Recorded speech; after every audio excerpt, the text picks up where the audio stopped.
It's not common for a small grocery store to thrive, prosper, and branch out into a totally new field and become a big name in a highly competitive industry. But guess what? That's exactly what the iconic electronic devices company known as Samsung did. Interested in knowing what the secret behind its success was? Want to see how it all started and what the company did right? Then keep watching. In 1938, a bright and brilliant businessman by the name of Lee Byung-chul opened up shop in Daegu, South Korea. He settled on the name Samsung for his grocery store, which meant 3 stars in English. Little did he know those 3 stars would grow to 1,000,000 stars a few decades later. Samsung made the jump from small-time grocery into textiles, and both endeavors were a big success. And not surprisingly, the textile branch expanded rapidly. Chul would go on to open the largest woolen mill in the whole of Korea, introducing the world to his next revolutionary idea in the process. The Korean government decided to implement new protectionist policies that would provide the much-needed financing for businesses that had a lot of potentials to make the economy great again. Samsung's textile business branch fits that bill perfectly,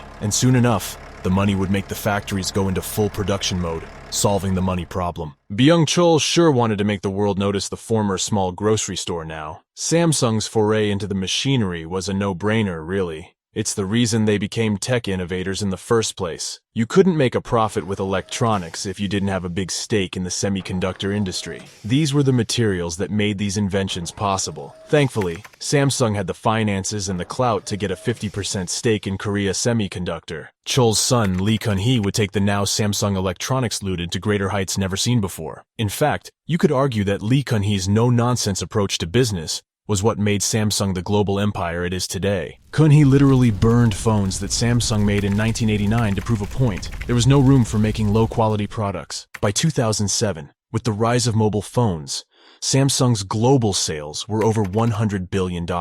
And going into 2015, everyone knows what a Samsung Galaxy is. You're probably watching this video on your own Samsung mobile device right now. So, what exactly made the Samsung business model so successful? How did it sustain decades of progress and reach a total valuation of $460 billion?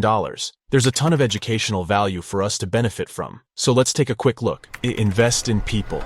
Going back to Lee Byung-chul's textile business days, the man knew people were what carried a business. To that end, he invested in them, finding the right person for the right job. In fact, a core tenet of Samsung's business philosophy is inspired by humans creating the future. Do your market research. If you intend on succeeding as a business, you need to study the market. Byung-chul and his son Kun-lee were masters of market research. They saw industry trends, benefited from economic upturns and downturns, emphasized quality over quantity. It's said that Kun-lee told his employees to change everything but their families when the company caught flack for producing second-rate phones in 1989. Quality was everything, and Samsung's next generation of mobile phones proved how effective this philosophy is. And it doesn't stop there. Even as a grocery store, Samsung put quality before quantity.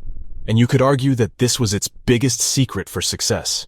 Constant innovation. There's no doubt that Samsung was a master of innovation. They never failed to capitalize on opportunities where inventing the next big thing would give them back the greatest ROI. Whether it was the creation of Android phones, televisions of every type, textiles, engines, and other advanced machinery, there was always something new to be found in Samsung's products. What do you think? Did you like Samsung's story? Then continue going through the rest of our list because there are many more inspirational stories about great brands and figures.